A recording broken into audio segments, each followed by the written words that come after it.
Salam əziz abituriyentlər, bugünkü video dərsimiz çoxbucaqlılar, qabarıq çoxbucaqlılar haqqında olacaq. Bu video dərsdə çalışacağım ki, ən xırda ayrıntısına qədər dərs izahını nümunələr əsasında sizə göstərim ki, artıq qarşımıza çıxan testlərdə çətinliyimiz ən minimum həddə gəlib çatsın. Əvvəlcə bilmək lazımdır ki, ümumiyyətlə çoxbucaqlı nədir? Hər hansı üçü bir düz xətt üzərində olmayan nöqtələrin birləşməsindən əmələ gələn figura biz çoxbucaqlı deyirik. Niyə biz deyirik ki, istənilən üçü bir düz xətt üzərində ola bilməz? Tutalım ki, bir düz xətt üzərində 3 nöqtə qeyd edək və biz bunu birləşdiririk. Burada çoxbucaqlıdan söhbət gedə bilməz. 4-ünü, 5-ini, neçəsini birləşdirirsən, birləşdir. Burada ancaq düz xətt formalaşacaq və çoxbucaqlı formalaşa bilməyəcək. Amma ikinci halda biz artıq çalışırıq ki, üçüncüsü həmin eyni düz xəttin üzərində nədir? Olmasın. Tutalım ki, belə bir nöqtələr qeyd edelim ki, bura olsun A1 nöqtəsi, bura olsun A2 nöqtəsi, bura olsun A3 nöqtəsi, A4 nöqtəsi, A5 nöqtəsi, A6 nöqtəsi və s. AN nöqtəsi. Bunları ardıcıl olaraq biz nə edirik? Birləşdiririk. Birləşdirdikdə isə gördüyümüz kimi hər hansı bir çoxbucaqlı yarandı. Deməli, çoxbucaqlının da iki növü var. Qabarıq çoxbucaqlı və çökük çoxbucaqlı.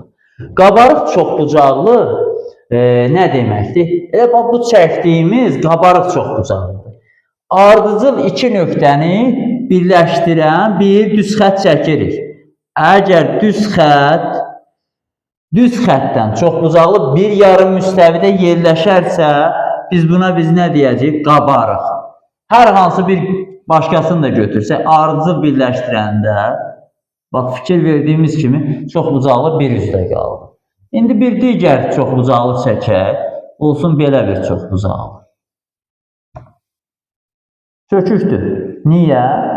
Burada nəzərdə tutsaq, bəli, ödəyir, bir üzdə qaldı.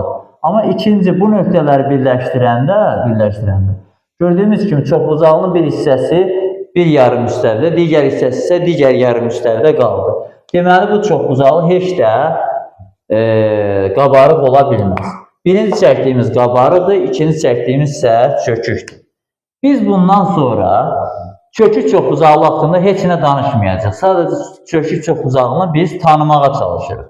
Ancaq qabarıq çoxbucaqlılar haqqında biz bundan sonraki dərslərimizdə və indi öyrənməyə çalışacağıq. Əvvəl başlayaq qabarıq çoxbucaqlının daxili və xarici bucaqlarının cəmi, diaqonallarının tapılması, bir təpədən çıxan diaqonal və s. Bir çoxbucaqlı çəkək. Qabarıq çoxbucaqlı 1, 2, 3, 4, 5 bucaqlı. Qabarıq çoxbucaqlının daxili bucaqlarının cəmi 180 dərəcə vurulsun n-2 düsturu ilə hesablanır. Burada gördüyümüz kimi qabarıq 5 bucaqlı var. Baxın, birinci bucaq, ikinci bucaq, üçüncü bucaq, dördüncü bucaq və beşinci bucaq. Onda, buradakı n tərəflərin yaxud bucaqların sayıdır, tərəflərin qeyd edilir, fərqi yoxdur. Əgər qabarıq çoxbucaqlının 5 bucağı varsa, deməli 5 tərəfi var. 10 bucağı varsa 10 tərəfi var. Yerinə yazsaq, 180 dərəcə vurulsun, 5 bucaqlıdır, 5 çıxılsın 2. Bu da bərabərdir, 180 dərəcə vurulsun, 540 dərəcə. Deməli, qabarıq 5 bucaqlının daxili bucaqlarının cəmi neçə dərəcədir? 540 dərəcə. Və keçək xarici bucağına. Biz bilirik ki, baxın, buradan çəkirik bir xaricinə çevrə. Və biz tam bir çevrənin 360 dərəcə olduğunu artıq əvvəlki dərslərdə, hətta həndəsənin əsas anlayışlarında öyrənmişik. Deməli, qabarıq çoxbucaqlının daxili bucaqlarının cəmi bu düsturla tapılır. Amma istənilən qabarıq çoxbucaqlının xarici bucaqlarının cəmi sadəcə 360 dərəcədir. Çünki istənilən qabarıq çoxbucaqlının xarici tam bir çevrəni əhatə edir. Əgər tam bir çevrəni əhatə eləyirsə, onda neçə dərəcə olacaq? Tam bir çevrəmiz 360 dərəcədir. Eyni 5 bucaqlı üçün tətbiq eləmişik. Ən sadə halda biz bilirik ki, üçbucağın daxili bucaqlarının da cəmi 180 dərəcədir, xarici bucaqların cəmi isə 360 dərəcədir. Eyni düsturu daxili bucaqlar üçün tətbiq eləsək cəmi üçün 180 dərəcə vurulsun, 3 minus 2, çünki 3 tərəfi var axı, 1 tərəf, 2, 3 tərəf. Bu da bərabərdir, 180-i 1-ə vursaq, 3-dən 2 çıxanda 1 eləyir, 180 dərəcə. Xarici bucaqda bildiyimiz kimi 360 dərəcədir. Çünki, baxın, qonşusu cəmi 180-dir. Bax, alfa, beta, gamma. Betanın qonşusu, alfanın qonşusu və gammanın qonşusu. Alfa plus beta plus gamma bərabərdir neçə dərəcə? 180 dərəcə.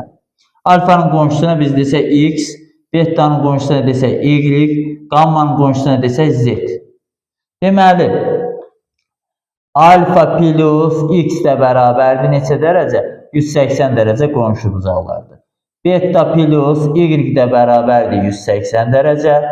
Gamma plus z də bərabərdir 180 dərəcə. Çünki qonşu bucaqlardır, qonşu bucaqların cəmi. Bunları toplasaq, alfa plus beta plus gamma üstə gəl x, üstə gəl y, üstə gəl z bərabərdir neçə dərəcə? 180-i 3-ə vuranda 318-i neçə eləyir? 54, 540 dərəcə. Bunu alfa, beta, gammanın yerinə 180 dərəcə yazsaq, onda x plus y plus z 540-dan 180 çıxanda neçə elədi? 360 dərəcə. Artıq üçbucağın xarici bucaqların cəmində 360 dərəcə olduğunu daxili bucaqlardan çıxardıb göstərdi. İstənilən qabarıq en bucaqlının xarici bucaqların cəmi bilirik 360 dərəcədir. 5 bucaqlı, 1000 bucaqlı, 100 bucaqlı fərqi yoxdur. Daxili bucaqların cəmi isə bu düsturdan istifadə edib tapacağıq. Deməli, öyrənək diaqonalların sayı və bir təpədən çıxan diaqonalların sayının tapılmasını.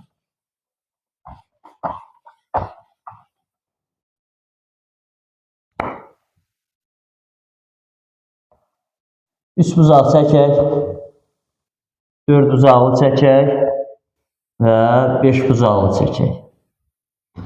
Üç bucağın neçə diaqonal var? 0 yoxdur. Daha doğrusu bir təpədən ələkçi diaqonalına baxaq. Bir təpədən diaqonal çəkilmir. 4 bucaqlı bir təpədən sadəcə bir diaqonal çəkmək olur, digərini çəkmək olmaz. Biri oldu. Aşağı yazaq, bir təpədən çıxan diaqonal. Çıxan diaqonalların sayı. 5 bucaqlıya baxaq. Birini bura çəkdik, birini isə bura çəkdik. Deməli, neçədən çəkmək oldu? 2 dənə. 0, 1, 2. Baxın, 3 bucaqlı da 0, 4 bucaqlı da 1, 5 bucaqlı da 2. Onda düsturu bu cür yazsaq, n-3. Yəni 3 çıx 3 bərabərdir 0. 4 çıx 3 bərabərdir 1. 5 çıx 3 bərabərdir neçə? 2. Biz onda nəyi bilməliyik? Bilməli ki, bir təpədən çıxan diaqonalların sayı n-3 düsturu ilə tapılır.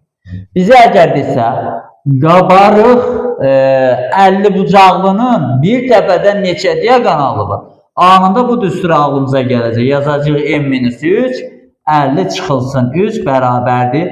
Doğru cavab neçə? 47. İstənilən qabarıq en bucaqlının bir təpədən çıxan diaqonalların sayı n-3 düsturu ilə tapılır. Bəs ümumi diaqonalların sayı hansı düsturla tapılar? Buraları götürək.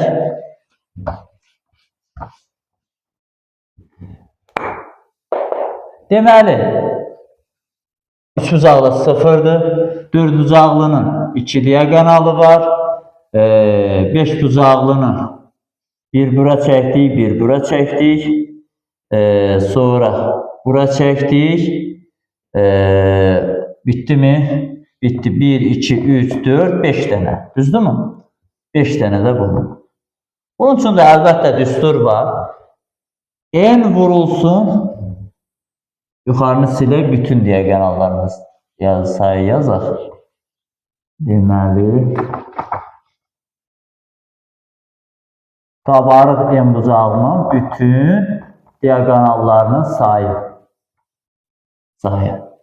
N vurulsun n minus 3 artıq bir təpədən diagonalların bir təpədən n çıx 3 sayda diagonal çıxırsa 100 təpədən onda 100 vurulsun n minus 3 sayda diagonal çıxacaq.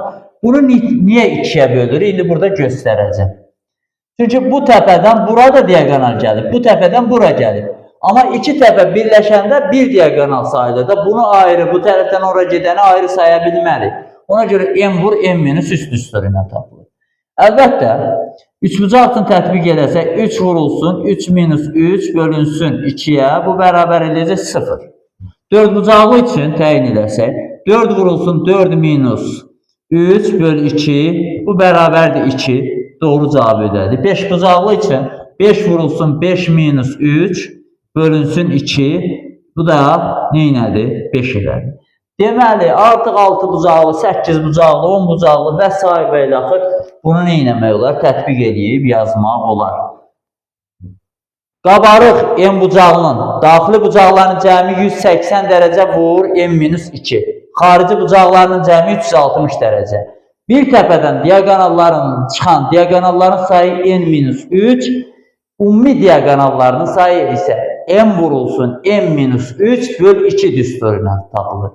N də biz dedik ki, tərəflərin yaxud bucaqların sayı kimi başa düşmək lazımdır. Çünki tərəflə bucaqların sayı həmişə isə bir-birinə nədir? Bərabər. Bütün bu öyrəndiklərimizdən deməli sonra keçək nəyə? Düzgün qabarıq çoxbucaqlıya. Düzgün qabarıq çoxbucaqlı tərəflərinin və bucaqlarının tərəfləri bərabər olmalıdır. Bucaqları da nədir? Bərabər olmalıdır ki, biz ona düzgün qabarıq çoxbucaqlı deyək. Deməli, düzgün qabarıq çoxbucaqlı tərəfləri və bucaqları bərabər olmalıdır. Onda düzgün üçbucaqlı bərabər tərəfli üçbucaqdır. Düzgün dördbucaqlı kvadratdır. Düzgün beşbucaqlı tərəfinin sayı bərabər olmalıdır. Bucağı 108 dərəcə olmalıdır. Düzgün altı bucağın tərəflərinin sayı bərabər olmalıdır. Bir bucağı 120 dərəcə olmalıdır. Çünki daxili bucaqların cəmi 720 dərəcədir. Başlayaq onda üç bucaqdır. Bir daxili bucağı ümumisi 180 dərəcədir. Bölərik nəyə? 3-ə. Olacaq 60 dərəcə. Daxili bucağı. Xarici bucağı düzgündən söhbət gedir. Düzgün. Xarici bucağı isə bərabər olacaq. 360 dərəcə bölünsün neçəyə? 3-ə. Bu da bərabərdir 120. Bu sadədir. Biz bunu tapa bilirik. Onda dördbucaqlı çəkək. Daha doğrusu belə kvadrat olmaz. Normal çəkək. Oxşadaq heç olmasa. Qalın 5 bucaqlı çəkdik.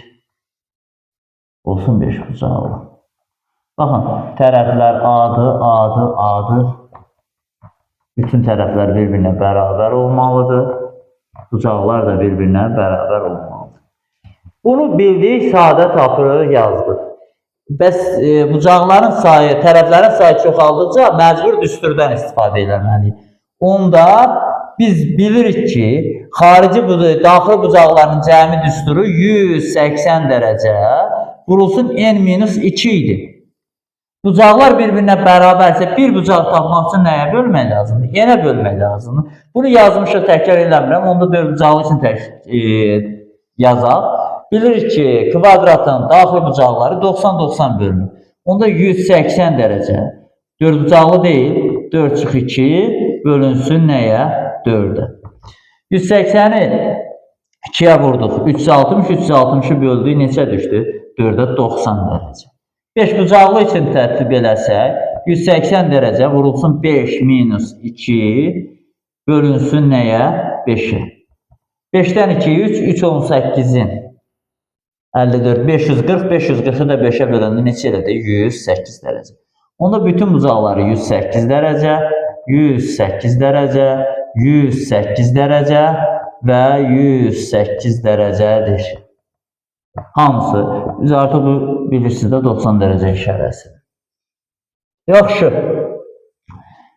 Bir xarici bucağı, bir daxili bucağını bu düsturla yazdıq. Bir daxili bucağı. Bəs bir xarici bucağın hansı düsturla yazarıq? Xarici bucağı bərabər. Biz axı bilirik, istənilən qabarığın bucağının xarici bucaqlarının cəmi 360 dərəcədir. Onda birini tapmaq üçün el tərəflərini sayına bölərəm də, ən rahatı budur. 360 dərəcə bölür. Üçbucaq üçün təyin eləsək bunu. Bu ortanı siləcəm. Artıq daxili bucaqlarını silmək istəyirəm. Buranı da siləcəm. Buranı da siləcəm. 360 dərəcə bölünsün 3'ə. Bir bucaq neçə elədi? 120 dərəcə. 360 dərəcə bölünsün 4'ə. Bir xarici bucağı 90 dərəcə. 360 dərəcə bölünsün 5'ə. Bir xarici bucağı 72 dərəcə. Hətta xarici bucağına görə daxili bucağı tapmaq üçün, baxın, xarici bucağını rahat tapdım, 360'ı böldüm, deyək ki, digər əvvəl yazdığımız daxili bucağa aid düstur yadımdan çıxır. Buranı tapdım 120 dərəcə, qonşusu nədir? 60 dərəcə. Deməli, 60 olacaq. 390 dərəcə, xarici bucağı 90 dərəcə tapdım, ona qonşu neçə dərəcə olacaq? 90 dərəcə. Biz 72 dərəcə tapdıqsa, 5 bucağımın xarici bucağı. 72 180'dən neyniyəcəm? Çıxacam yenə 72 dərəcəni, yenə daxili bucağını 108 dərəcə tapa bilərəm. Deməli, əgər o düstur, bir daxili bucağın düsturu yadımdan çıxıbsa, 360'ı bölərəm tərəflərinin sayına, bucaqlarının sayına. Bir xarici bucağını tapdım. Xarici bucağına daxili bucaqda qonşu olduğu üçün elə 180'dən neyniyərəm? Xarici bucağı çıxıb daxili bucağı tapa bilərəm. Tutalım ki, bizə deyir ki, qabarıq 8 bucaqlının bir daxili bucağı neçə dərəcədir? Və mən daxili bucağın tapılması düsturunu yadımdan çıxardım. Bu ki, rahatdır. 360'ı 8'ə böldüm. Düşdü neçə? 45, 36'ın 8'ə. Aha, 45 dərəcə. Onda 180 dərəcədən, axı bu belədir də. Buranı tapmışam 45 dərəcə. Xarici bucağın. Daxili bucağını tapmaq üçün onun qonşusun neyniyəcəm? 45 dərəcəni çıxacam və olacaq 135 dərəcə. Bu cür daha alternativ yolla tapmaq məqsəd yönlüdür. Deməli, biz artıq öyrəndik qabarıq en bucağının daxili və xarici bucaqlarının tapılmasını. Keçək perimetrinə. Perimetr əlbəttə ən rahatı budur. Düzgün qabarıq en bucağının perimetrini tapmaq üçün P bərabərdir n vur a. Tutalım ki, qabarıq neçə bucaqlı olsa, bu tərəflər A'dır və A'dır.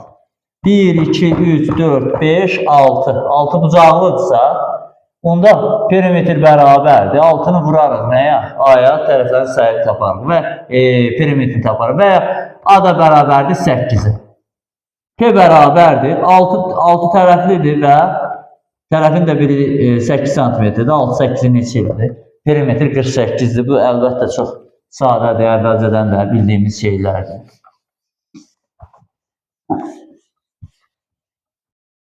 Deməli, qabarıq en bucaqlının xaricinə və daxilinə çəkilmiş çevrələrin radiusları haqqında danışacağıq.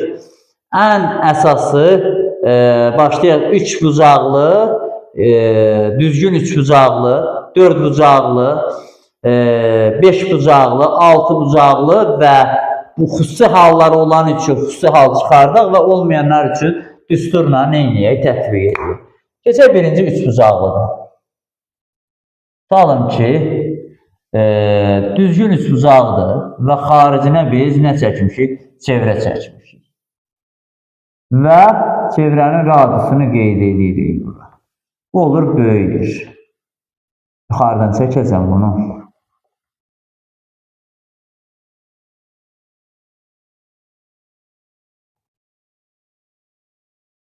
Bir dənə də daxilinə çevirə neyini çəkək. Baxın, düzgün üçbucağın əgər xaricinə çevirə çəkmişiksə, baxın, digərlərini, digər medianlarını da birləşdirirəm. Biz bilirik ki, üçbucaq mövzusunda düzgün üçbucağın daxilinə və xaricinə, üzr istəyirəm, düzgün üçbucağın medianları, tənbölənləri, hündürlükləri eyni olur. Yəni, bərabər tərəfli üçbucağın üst-üstə düşür bunlar. Onda biz bu medianlara həm hündürlük, həm tənbölən kimi nə edə bilərik? Baxa bilərik. Xaricinə çəkilmiş çevrənin radiusu medianların kəsişmə nöqtəsindən təpədən başlayır, yəni 2 nisbətə düşür. Kiçik yer isə kiçik tərəflə məsafəyə, yəni kiçik nisbətə, bax, yuxarı 2K-dırsa, 2K yerə bərabərdir. K da bərabərdir nəyə yerə? Yəni, böyük hissə böyük yerə düşür, xaricinə çəkilmiş çevrənin radiusuna, kiçik yer isə kiçik hissəyə düşür. Onda, gəl ümumi medianı tapaq. Median bərabərdir. Bura neçə dərəcə? 60 dərəcə olacaq, bura 30 dərəcə olacaq. Qıraqda çəkin bunu, orada daha qarışıq oldu. Medianı burada tapaq. Deməli, bura 60 dərəcədir, bilirik. Bura yarı bölündüsü tənböləndə, axı dedik, 30 dərəcə. Ümumiyyətlə, median bərabərdir. Baxın, bu tərəf A-dır. 30 dərəcənin qarşısındakı A bölü 2 olacaq, əlbəttə yarısına bərabər olacaq. 60-ın qarşısındakı nə olacaqsa? A böl 2 kökdə 3. Çünki 60 dərəcəli bucaq qarşısındakı tərəf 30 dərəcəli bucaq qarşısındakı katetdən kökdə 3 dəfə nədir? Böyükdür. Ümumi medianı biz A kökdə 3 bölü 2-ni tapmışıq. O zaman böyük yerə baxaq. Böyük yer bərabərdir. Ümumisi 3K daxı. Onda 3-də 2 vurulsun A kökdə 3 böl 2. Buradan 2 ilə bu 2-ni yola salsaq nə olacaq? A kökdə 3 böl 3. Onda xüsusi bir düstur olaraq artıq yadımızda saxlayaq. Qabarıq, daha doğrusu düzgün üçbucağın xaricinə çəkilmiş çevrənin radiusu R bərabərdir A kökdə 3 böl 3'dür. Və bunu burada qeyd edib yadımıza saxladıq. İndi kiçik yerə baxaq. Kiçik yer biz dedik axı medianın bölündüyü yerdə kiçik hissəyə düşür. Onda R bərabərdir. Kiçik hissədə 3'də 1'dir də 3'də 1 vurulsun A kökdə 3 böl 2'yə. Bu da bərabərdir. A kökdə 3 böl nəyə? 6'ya. Kiçik yerdə bərabərdir. A kökdə 3 böl 6. Bu da bunun tamamilə izahı ilə. 2 dənə məsələ yazaq. Bir üçbucağın daxilinə çəkilmiş, bir də xaricinə çəkilmiş çevrə haqqında. Çevrənin radiusları haqqında. Tutalım ki, bizə tərəfi olsun 4 santimetrə bərabər olan çevrənin deyir ki, xaricinə çəkilmiş. Çevrəyə baxın. Çevrənin xaricinə çəkilmiş, daha doğrusu üçbucağın xaricinə çəkilmiş çevrənin radiusunu tap. Əvvəlcə yeri tapır. Yer bərabərdir, sadə halda 4 kökdə 3 böl 2. Kiçik yeri, yəni daxilinə çəkilmiş çevrənin radiusunu deyirsə, bu hissə nə olacaq? Kiçik yer olacaq da, bax, buradan aşağı isə kiçik yer. Yer də bərabərdir, 4 kökdə 3 böl nəyə? 6'ya. Artıq bu düsturları bilməsək də buradan yaza bilirik. Amma düsturları əzbərləsək daha məqsədə yönlüdür. Çünki bir var, bir məsələni 5 dəqiqə həll edən, bir var 30 saniyə həll edən. Əlbəttə ki, tez həll eləmək bizim imtihanda daha digər çətin tip suallara zaman ayırmağımıza nədir? Vəsilə olur. Deməli, düzgün üçbucağın daxilinə və xaricinə çəkilmiş çevrənin radiusunu tapdıq. Keçək düzgün dördbucaqlıya. Düzgün dördbucaqlı nə idi? Kvadratdır. Kvadratı yaxşı çəkək. Buradan çəkək, bu olsun kvadrat. Əla, daxilinə çəkək. Deməli, biz bilirik ki, bura mərkəz o nöqtəsi olsun. Toxunanla radius perpendikulyardır. Gələcək dərslərimizdə də öyrənəcəyik. Onda burada R-dir, burada R. Bu tərəf A olsa, R bərabərdir A böl 2. Onda kvadratın tutalım ki tərəfi 10 santimetr olan kvadratın daxilinə çəkilmiş çevrənin radiusunu tapmaq üçün r bərabərdir yazacağım 10 bölü 2, o da bərabərdir nəyə? 5'ə. Bu qədər. Bitdi, getdi. Bəs xaricinə əgər çevrə çəkmiş olsa, o zaman bizə ayrı çəkəcəm.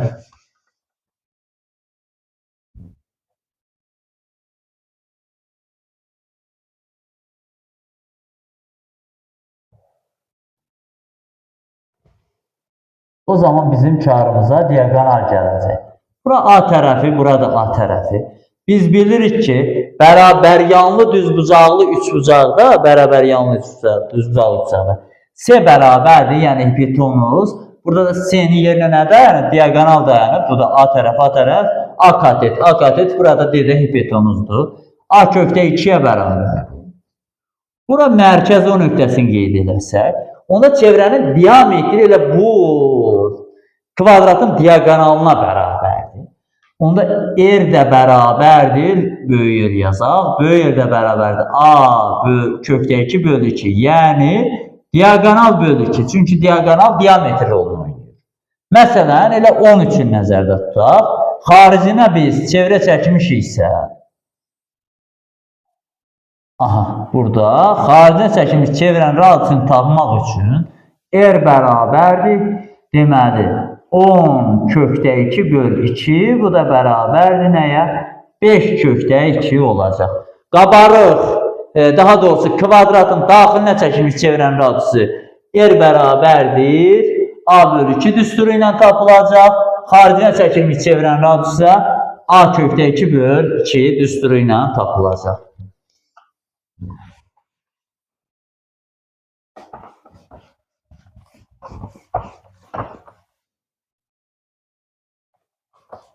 Ümumiyyətlə, qabarıq M bucaqlının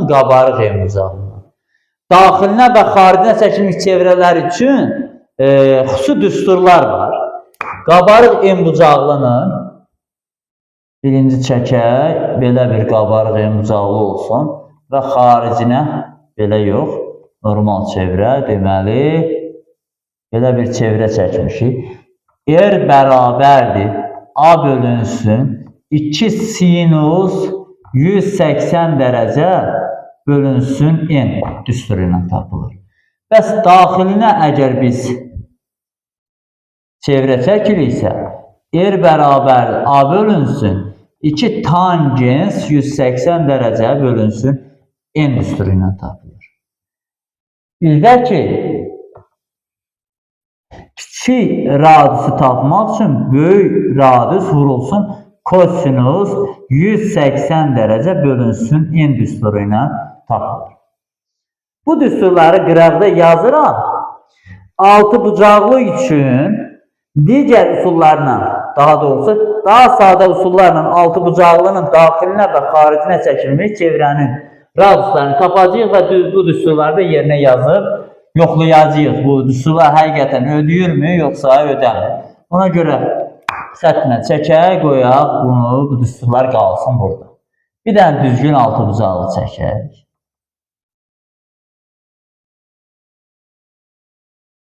Altı bucağını çəkdik. Və bunun əvvəlcə neyiniyək? Daxilinə bir neyiniyək? Çevrə çəkək. Bilməm, nə dərəcədə yaxşı çəkdik. Və bura olsun O nöqtəsi çevrənin mərkəzi. Və bu hissədə toxunur. Toxunanı nə çəkdik? Radiusu çəkdik. Bura olsun kiçik R. Tərəfi götürürəm. A'dır, A'dır, A'dır, A. Oldu altı bucaq. Üçüncüləri birləşdirdik. Biz bilirik ki, baxın, qabarıq altı bucağının bir daxili bucağı 120 dərəcədir. Bunu bu cürdə tapa bilərik. 180 dərəcə ilə yeri gəlmişkən 6 çıxılsın. 2 bölünsün nəyə? 6-ya. 6-dan 180 ilə 6 ixtisar gedəcək. Burada neçə qalacaq? 30. Burada 4. 30-u da 4-ə vurduq neçə elədi? 120 dərəcə. Deməli, bir bucağı neçə dərəcədir? Daxil bucağı 120 dərəcə. 120 dərəcədirsə, bu yarı-yarı bölünəcək. Bura neçə dərəcə düşəcək? 60 dərəcə, burada 60 dərəcə. Burada 60 dərəcə, burada 60 dərəcə. Onda üçüncü bucağıda neçə dərəcə oldu? 60 dərəcə oldu. Və burada bərabər tərəfli üç bucaq olduğu üçün artıq burada 30 dərəcə, burada 30 dərəcə olacaq. Və bir şeyi də xatırladaq ki, toxunanla radius az öncə də demişdi, nədir? Perpendilyar. Deməli, burada belə bir şey yarandı. Bax, qırağa çəkirəm. Baxın, A, O, B olsun da ümumi üçbucaq. Ümumi üçbucaq, bax, bu cür, bu forma bir şey yarandı. Bura A'dır, bura B'dir, bura O'dur. Bura olsun bir K olsun. Bura nə adlandır? Kiçik yer buradır da qeyd edilmişik. Bura 90 dərəcə, bura A'dır. Əlbəttə, bərabər tərəfli üçbucaqdırsa, bura olacaq A bölü 2.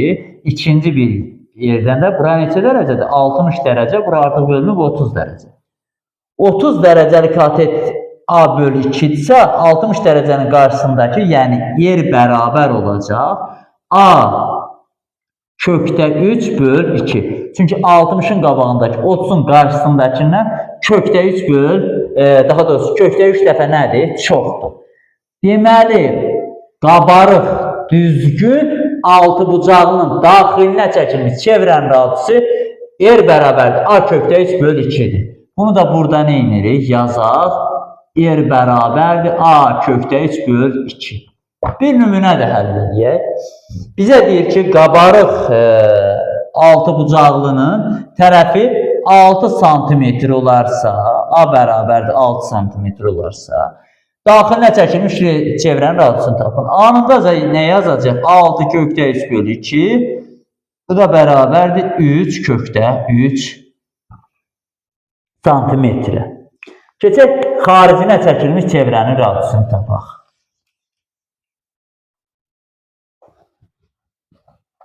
Digərlərini silmirik.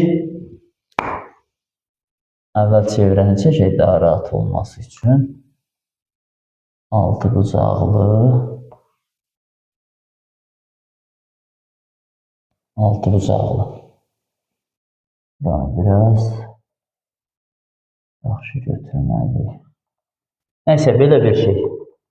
Deməli, bura olsun yenə mərkəz, O nöqtəsi. Artıq böyük yerdirsə, küncləri birləşdirəcəyik buradan.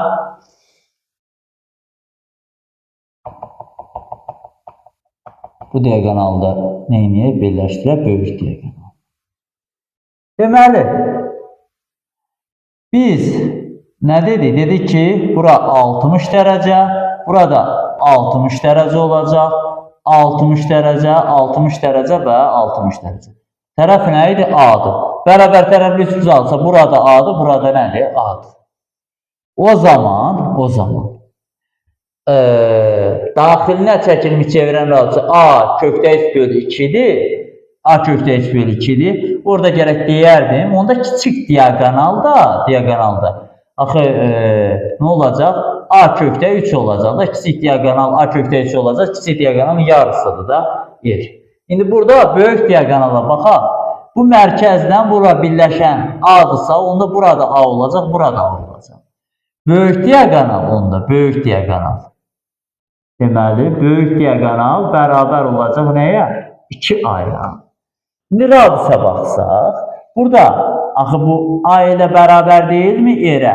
Çünki biz bilirik də çevrənin diametri mərkəzdən onun üzərini birləşdirən parçaya deyilir. Mərkəz O nöqtəsi və onun üzərini birləşdirən parçanı tapmışıq. Onda R bərabərdir nəyə? A-ya. Biz altı bucaqlının artıq bilirik. Daxilinə çəkilən çevrənin radiusu A kökdə 3 böl 2-dir. Diagonalı kiçik diagonal A kökdə 3-dür. Böyük diagonalı 2A-dır. Xaricə çəkilmiş çevrənin radiusu isə A-nı tərəfə bərabərdir. Gətirək yazaq düsturda yerlərinə. Böyük radius R bərabərdir. A bölünsün 2 sinus. 180 dərəcə bölün, yəni 180 dərəcə bölünsün n neçədir? 6 bərabərdir. A bölünsün 2 sinus 186'ya böləndə neçə edir? 30. Bu da A bərabərdir. 30 dərəcədə sinus 2'dir. 2 vurulsun 2'də 1'dir. 2 vur 2'də 1. 2 ilə 2'də 1 getdi. Nə qaldı? A bölü 1 bərabərdir A. R bərabərdir nəyə? A-ya. Kiçik R bərabərdir. A bölünsün 2 tangens 180 dərəcə bölünsün n böl yəni 6. Bu da bərabərdir. A bölünsün 2 tangens 180 dərəcəni 6'ya böləndə neçə elədi? 30 dərəcə. Düzdürmü? 30 dərəcə. 30 dərəcədə bilirik ki, tangens bərabərdir. Kök altında 3 bölünsün 3'ə. Bir sözlə 1 böl kökdə 3 yaza bilərik də. Bunu biz irrasionaldan azad edirik. Kökdə 3 böl 3 yazırıq. Kökdə 3 bunu bu formada da yaza bilərik daha rahat olması üçün. A bölünsün 2 vurulsun 1 böl kökdə 3. Bu da bərabərdir. Kökdə 3 bilirik qalxacaq sürəti olacaq kökdə 3 A bölünsün 2. Biz daxilinə çəkilmiş çevrə üçün nə tapmışdıq? A kökdə 3 böl 2. Eyni düsturu indi bura 3-cüyə tətbiq eləyəcəyik. 100% o düsturları yadda saxlamaq lazımdır. Çünki 6 bucaqlı üçün biz onu yazırıqsa, bəlkə 8 bucaqlı, 10 bucaqlı və s. yazacaq. R bərabərdir, yəni A kökdə 3 böl 2 bərabərdir. Böyük yerin yerinə nə yazacaq? A vurulsun kosinus 180 böl 6 neçə elədir? 30 dərəcə. A kökdə 3 böl 2 bərabərdir. A vurulsun kosinus 30 dərəcədə bilirik də kökdə 3 böl 2'dir. Gördüyümüz kimi sağ və sol hissələr nə oldu? Bir-birinə bərabər olmuş oldu. Biz bugün nə öyrəndik? Öyrəndik qabarıq en bucaqlı nədir? Çökük en bucaqlı nədir? Daxilinə çəkilmiş çevrələrin radisi, xaricinə çəkilmiş çevrələrin radisi, ümumi bütün xüsusalları qeyd eləmişik. Bir neçə nümunələrə də baxaq. Məsələn,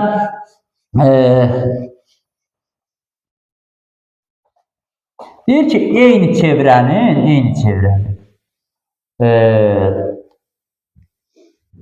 daxilinə də 6 bucaqlı çəkmişik. Eyni çevrənin daxilinə və ya xaricinə olsun. Tutalım, belə bir çevrədir. Daxilinə biz düzgün 3 bucaqda çəkmişik. Bu düzgün olmadı əlbəttə. Düzgün çəkək. Baxın, düzgün 3 bucaq çəkmişik. Eyni çevrənin daxilinə düzgün 4 bucaqlı çəkmişik. Bu tip suallar bəzən olur. Deyir ki, eyni çevrədə axı radiuslar bərabərdir. R1 bərabərdir nəyə? R2'yə. İndi deyir ki, tərəfləri müqayisə edir. A1, A2 tərəflərinin. Bunun tərəfi olsun A1, bunun tərəfi olsun A2. Növbəti 5 bucaqlı və s. Biz çevrələr dəyişmirsə, biz onun daxilinə çəkilən en bucaqlının tərəflərinin sayını nə qədər artırsaq, o qədər kiçilir. Deməli, R1 bərabərdir R2-dirsə, A1 böyükdür A2-dən, o böyükdür A3-dən, o böyükdür A4-dən. Yəni, bir sözlə nə qədər tərəflərinin sayını çoxaltsaq, o qədər tərəflərin uzunluğu nə olacaq? Kiçiləcək. Deməli, qabarıq çox bucaqlılar haqqında bu qədər. Mən çalışdım ki, ən xırda ayrıntısına qədər nə lazımdırsa, qarşımıza çıxa biləcək test nümunələrindən tutmuş nə lazımdırsa sizə çatdırmağa çalışdım. Deməli, əgər dərsi bəyəndiysə, bizə nəsə öyrənə biliriksə, kanala abunə olaq və rəy yazmağı unutmayaq. Siz də bizə elə dəstək ola bilərsiniz. Sağ olun.